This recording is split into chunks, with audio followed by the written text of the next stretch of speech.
Hello, കാറ്റത്തെ കിളിക്കൂടിൻ്റെ പ്രമോവിശേഷത്തിലേക്ക് ഏവർക്കും സ്വാഗതം.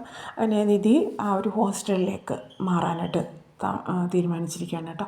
അപ്പോൾ തൻ്റെ ഒരു കൂട്ടുകാരിയുണ്ട്. അപ്പോൾ അവിടത്തേക്ക് പോയി പേയ്മെൻറ്റൊക്കെ അടിച്ച് റെഡിയാക്കിയിട്ടാണ് നിധി വരുന്നത് തന്നെ. അങ്ങനെ സുഭാഷിൻ്റെ അടുത്ത് പറയുന്നുണ്ട്, ഇനിയിപ്പോൾ ഈ വീട്ടിൽ നിൽക്കുന്നില്ല, സുഭാഷിനെ കണ്ട് അവിടെ പറയുകയാണ്, സൈറ്റിൽ പോയൊക്കെ സംസാരിക്കുന്നുണ്ട്. അങ്ങനെ സുഭാഷും സമ്മതം മൂളുകയാണ്. അങ്ങനെ എല്ലാവരും അറിയുമ്പോൾ വീട്ടിലാകെ പ്രശ്നമാണ്. നികേഷും ഭയങ്കര സങ്കടവും ഒക്കെയാണ്. കാരണം നിധി അടുത്ത് പോകുന്നതിൽ ഹരീഷിനും വിഷമമുണ്ട്, അച്ഛനും ഒന്നും പറയാൻ കഴിയുന്നില്ല, ഭാസ്കരനും ആകെ വിഷമത്തിലാണ്. അപ്പോൾ സുധീഷ് പറയുന്നുണ്ട്, എന്തിനാണ് നിധി ഈ വീടിട്ട് പോകുന്നത്, ഞാനല്ലേ പോകേണ്ടത്, ഞാൻ അങ്ങ് പൊയ്ക്കൊള്ളാം, നിധി ഇവിടെ തന്നെ താമസിച്ചെന്നൊക്കെ സുധീഷ് പറയുന്നു. ഇയാൾ ഒരൊറ്റ അക്ഷരം വേണ്ടി പോകരുത്, ഇയാളുടെ ഡ്രാമ ഒന്നും ഇനി വേണ്ട, അങ്ങനെ തന്നെയാണ് നിധി കടുപ്പിച്ച് പറയണം കേട്ടോ. അപ്പോൾ സുധീഷ് പറയുന്ന മൈൻഡ് പോലും ചെയ്യുന്നില്ല. അങ്ങനെ സുഭാഷ് ഒരേട്ടൻ്റെ സ്ഥാനത്ത് നിന്നിട്ട് നിധിയെ കൂട്ടി ആ ഒരു ഹോസ്റ്റലിൽ ചെന്നിട്ട്, അപ്പോൾ ലോക്കൽ കടയിൽ നിന്നുള്ള പേപ്പേഴ്സ് അവിടെ എല്ലാം ഒപ്പിട്ട് കൊടുക്കുന്നത് സുഭാഷ് തന്നെയാണ്. അപ്പോൾ അവരേട്ടൻ്റെ സ്ഥാനത്തിൽ അവിടെ ഭയങ്കര സങ്കടമുണ്ട്, നിധിക്കും ഭയങ്കര സങ്കടമുണ്ട്. കാര്യങ്ങളെല്ലാം പറഞ്ഞേൽപ്പിച്ചു. മോൾക്ക് ഇവിടെ വേറെ ബുദ്ധിമുട്ടൊന്നും ഉണ്ടായില്ലല്ലോ, സുരക്ഷിതയാണല്ലോ എന്നൊക്കെ ചോദിക്കുന്നുണ്ട് കേട്ടോ. അങ്ങനെയാണ് സുഭാഷ് എടുക്കണം. പിന്നെ കുറച്ച് ക്യാഷ് പോരാൻ നേരം കുറച്ച് ക്യാഷ് എടുത്ത് നിധിയുടെ കയ്യിൽ കൊടുക്കുകയാണ്. അപ്പോൾ നിധി പറഞ്ഞു, എന്തിനാ സുഭാഷ് ഇട്ട ഈ പൈസ, അത് മോളുടെ കൈ വെച്ച് എന്തെങ്കിലും ചിലവ് വരികയാണെങ്കിൽ എടുക്കാം, വേണ്ട, അതിനുള്ള പൈസയൊക്കെ എൻ്റെ കയ്യിലുണ്ട് എന്ന് പറയുമ്പോഴും സുഭാഷ് പറഞ്ഞു, അതെല്ലാം മോളെ ആവശ്യം വരും, കയ്യിലിരിക്കട്ടെ എന്നാണ് പറയുന്നത് കേട്ടോ. അങ്ങനെ സുഭാഷ് ഭയങ്കര സങ്കടത്തോടു കൂടിയാണ് അവിടെ നിന്ന് ഇറങ്ങുന്നത്. ഒരു ഏട്ടൻ ഒരു കുഞ്ഞനിയത്തെ കൊണ്ടുവന്ന് ഹോസ്റ്റലിലാക്കിയിട്ട് അതേ രീതിയിൽ തന്നെയാണ്. അതുപോലെ നിധിക്കും പോയി കഴിയുമ്പോൾ ഭയങ്കര സങ്കടമാണ്, കണ്ണ് നിറഞ്ഞൊഴുകുന്നതായിട്ടാണ് കാണുന്നത്. അതിനുശേഷം ഹോസ്റ്റലിൽ തിരിച്ച് പോകുന്നുണ്ട്. രാത്രിയായിട്ടും പിന്നീടാണ് സുഭാഷ് വീട്ടിലെത്തുമ്പോൾ ആകെ മൂകതയാണ് അവിടെ. അച്ഛനായാലും നികേഷ് ആകെ സങ്കടത്തിലാണ്, ഹരീഷും എല്ലാം ഭയങ്കര വിഷമം. അപ്പോൾ നികേഷ് പിന്നെയും വന്ന് ചോദിക്കുന്നുണ്ട്, ഏട്ടത്തി ഇനി ഇങ്ങോട്ടേക്ക് വരില്ലേ സുഭാഷ് ഇട്ടതാണ്. അപ്പോൾ എങ്ങനെയാ മോനെ വരുന്ന, അവിടെ കൊണ്ടുവന്നാക്കി, അവളവിടെ സുരക്ഷിതമായിട്ട് അവിടെ ഇരിക്കട്ടെ എന്നാണ് പറയുന്നത് കേട്ടോ.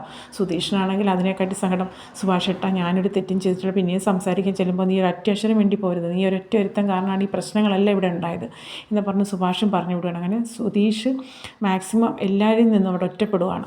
അപ്പോൾ സുധീഷിനാകെ ദേഷ്യം എന്ന് വെച്ചാൽ അച്ഛൻ്റെ അടുത്താണ്, നിങ്ങൾ ഒറ്റൊരുത്തം കാരണമാണ് ഈ പ്രശ്നങ്ങളെല്ലാം ഉണ്ടായത്, നിങ്ങളാണ് ഇതിനെല്ലാം കാരണക്കാരൻ എന്നൊക്കെ പറഞ്ഞ് സുധീഷ് അച്ഛന് നേരെ ചെല്ലുകയാണ്. അതിനുശേഷം രാത്രിയായി. നിധിക്കാണെങ്കിൽ അവിടെ ഉറക്കവുമില്ല, കാരണം വീട്ടിലെ ആ ഓരോ സ്നേഹ സംഭാഷണങ്ങളും അവരെല്ലാം അവിടെ നികേഷായിട്ടുള്ള കളിച്ചിരികളും വീട്ടിലെ ആ ഒരു കാര്യങ്ങളെല്ലാം ആലോചിച്ചിരിക്കണം. സുഭാഷിനും നികേഷിനും എല്ലാം അതേ അവസ്ഥ തന്നെ, അവർക്കും ഉറക്കം വരുന്നില്ല.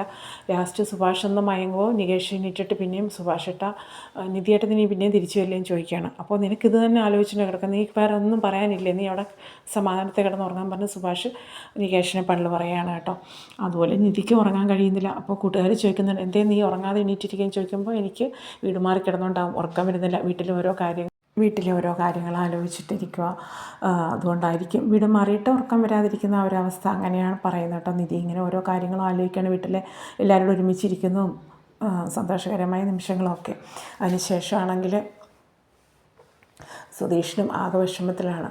പിറ്റേ ദിവസം രാവിലെ ഇവിടെ ചായ എടുക്കാനായിട്ട് അലാറം വെച്ചിട്ടിരിക്കുന്നു. അപ്പോൾ ആലോചിക്കുന്നുണ്ട്, സുഭാഷ് ഏട്ടൻ രാവിലെ ചായ ഇട്ട് കൊടുക്കുന്നു, നല്ല ടേസ്റ്റുള്ള ചായയാണ്, സുഭാഷ് ഏട്ടന് ഭയങ്കര ടേസ്റ്റാണ്.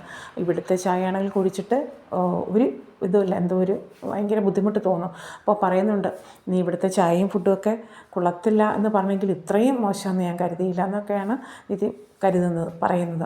അതിനുശേഷം സുഭാഷേട്ടൻ്റെ ആ ഒരു വീട്ടിലെ നല്ല സൂപ്പർ ഫുഡൊക്കെ ആണല്ലോ ഉണ്ടാക്കി കൊടുക്കുന്നത്, അതൊക്കെ വിഷമമുണ്ട്.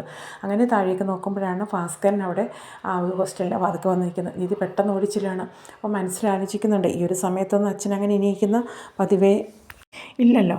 അപ്പോൾ അച്ഛൻ ദേ ഇവിടെ അതെന്ത് പറ്റിയും ചോടി വരുവാണ്.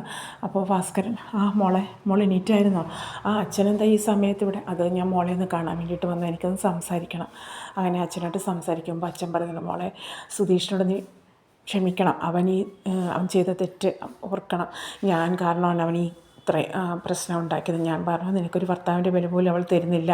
അപ്പോൾ അതിൻ്റെ ആ ഒരു പെരുമാറ്റങ്ങളെ കുറിച്ചിട്ടൊക്കെ ഞാൻ പറഞ്ഞു, അത് കണ്ടിട്ടാണ് അവൻ മോളോട് മോശമായിട്ട് പെരുമാറിയത്, അതൊന്ന് ക്ഷമിക്കണം, അവനല്ല തെറ്റുകാരൻ, ഞാനാണ് എന്നൊക്കെ പറഞ്ഞ് മാപ്പ് ചോദിക്കുകയാണ്. അതിനിടയിൽ സുധീഷാണെങ്കിൽ ഒരുപാട് തവണ നിധിയുടെ ഫോണിലേക്ക് സോറി എന്ന് പറഞ്ഞ് മെസ്സേജ് ഇട്ടിരിക്കുകയാണ്. പക്ഷേ നിധി അതൊന്നും മൈൻഡ് ചെയ്യുന്നില്ല. അപ്പോൾ അച്ഛനോടും പറയുന്നുണ്ട്, എനിക്ക് അച്ഛൻ ഒരിക്കലും ഇനി അങ്ങോട്ടേക്ക് സുധീഷിൻ്റെ ആ ഒരു ജീവിതത്തിലേക്കോ അല്ലെങ്കിൽ ആ വീട്ടിലേക്കോ വരാൻ താല്പര്യമില്ല, ഞാനിവിടെ തന്നെ താമസിക്കുകയാണെന്നാണ് നിധി പറയുന്നത് കേട്ടോ. അപ്പോൾ അങ്ങനെയൊക്കെയുള്ള രംഗങ്ങൾ കാണിച്ചുകൊണ്ടാണ് ഇന്ന് ഒരു പ്രൊമോ അവസാനിക്കുന്നത്. അപ്പോൾ ഇതുപോലെയുള്ള പുത്തൻ പുത്തൻ വിശേഷങ്ങൾക്കായിട്ട് ചാനൽ ഒന്ന് സബ്സ്ക്രൈബ് ചെയ്യുക.